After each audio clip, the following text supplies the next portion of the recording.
আর ইতিমধ্যে সাগর দত্তে হামলার ঘটনায় 4 জন গ্রেপ্তার। গতকাল রাতে চিকিৎসক ও নার্সদের মারধরের অভিযোগ, এই 4 অভিযুক্তকে গ্রেপ্তার করেছে পুলিশ।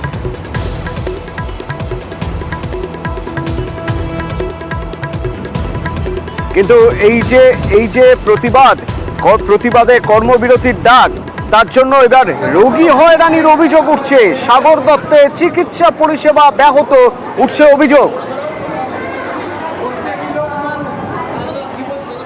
পেশেন্ট নিয়ে এসেছিলাম, এমার্জেন্সিতে দেখালাম, ওইখান থেকে বললো আউটডোর নিবে না। আউটডোর এই যে দাঁড়িয়ে এখন বলছে আউটডোর খুলবে না। তাহলে এই যে পেশেন্টের যদি কিছু হয়ে যায় তাইটা কে নেবে? হাসপাতালে কি আমরা রূপ দেখাতে এসেছি? আমি বলছি যে আপনাদের কাজকর্ম ছেড়ে দিন, আপনারা কাজ করুন, আমাদের পরিষেবা দিতে পারবেন না বলে দিন, আমরা দেখবো না, আমরা চলে যাচ্ছি। 6টা থেকে লাইনে দাঁড়িয়ে আছি, ঠিক আছে। কিছুক্ষণ আগে বললো খুলবে, এখন গিয়ে 10টা নাগাদ গিয়ে বলছে আউটডোর খুলবে না। তো পেশেন্টকে নিয়ে আমরা এখন কোথায় যাবো?